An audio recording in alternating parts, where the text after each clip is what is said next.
को दूसरा नहीं होगा। ये सुबह को रहते हैं भाजपा में, शाम को जाते हैं समाजवादी में, और अभी इनकी रैलियों में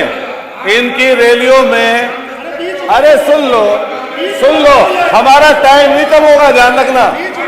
ये 8 मिनट निश्चित है अतुल जी। ये माननीय अधिष्ठाता महोदय, इसी शख्स ने वर्तमान मुख्यमंत्री को चप्पलों से पीटने की बात की थी। ये वो शख्स है जब समाजवादी के मंच पे थे तो क्या क्या बात प्रधानमंत्री जी के लिए और मुख्यमंत्री के लिए बोलते थे, ये पूरा देश इन्हें देखा है। और इन लोगों को शर्म नहीं आती पिछड़ों की बात करते हुए।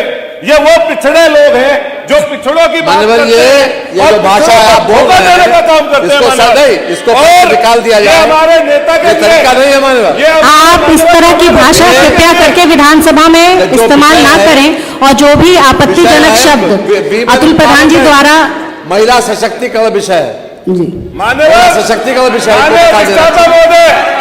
अतुल प्रधान जी द्वारा जो भी असंसदीय भाषा बोली गई है उसे रिकॉर्ड से निकाल दिया जाए।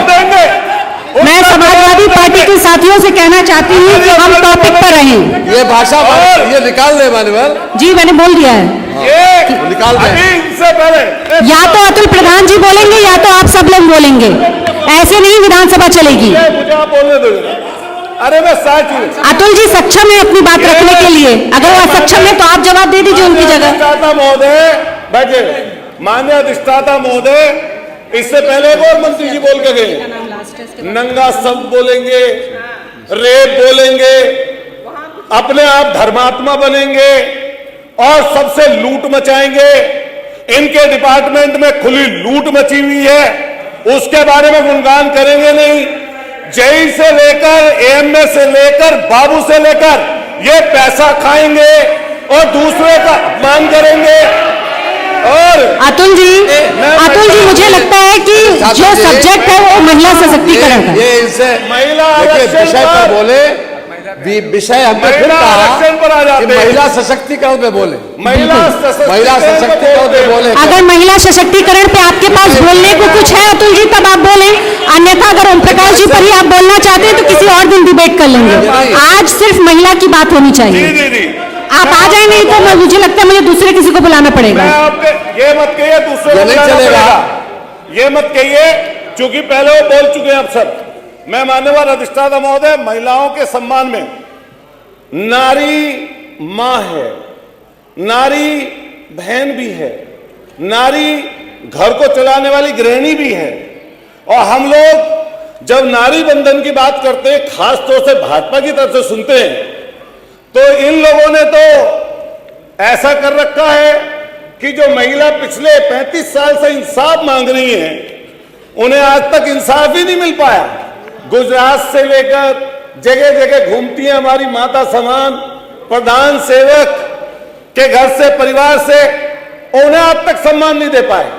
इतना झूठ, इतना असत्य, इतना असत्य है इस महिला आरक्षण पर ये भाजपा की सरकार बोल रही है।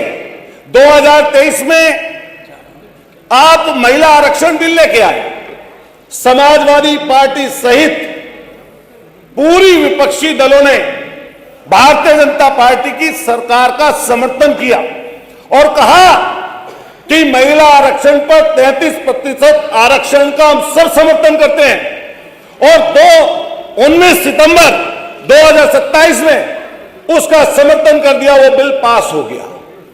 2 साल नहीं 3 साल लगभग ये भारतीय जनता पार्टी की सरकार सोती रही, लेकिन इसने एक भी बार करवट नहीं ली।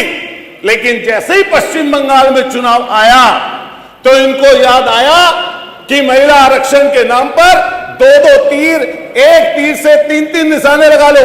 एक पश्चिम बंगाल का चुनाव जीत लो और दूसरा परिसीमन में गड़बड़ी करके आप जो है 850 सीट बताकर और धोखा देने का काम पूरी डेमोक्रेसी कर दो।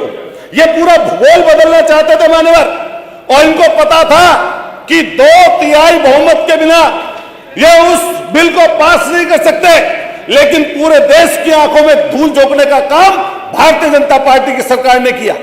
वहां पर खड़े होकर माननीय अखिलेश यादव जी ने जब बात कही कि पिछड़ी नारियों को आरक्षण मिलना चाहिए, तो सारे नेताओं को साफ सुन गया। यही जो आदरणीय मंत्री जी हमसे पहले उससे पहले बोल के गए, पिछड़ों के आरक्षण के नाम पर नेता बने, और आज उन्हीं के आरक्षण के नाम पर बात करने से चूक रहे हैं, पीछे छूट रहे हैं, उनकी बात नहीं करते लोग। महिला आरक्षण में पिछड़ों का आरक्षण हो, पिछड़ी महिलाओं का आरक्षण हो, यह समाजवादी पार्टी चाहती है। समाजवादी पार्टी चाहती है हमारी मुस्लिम बहनों को उसमें आरक्षण मिले, हमारी दलित बहनों को उसमें आरक्षण मिले, समाजवादी पार्टी चाहती है।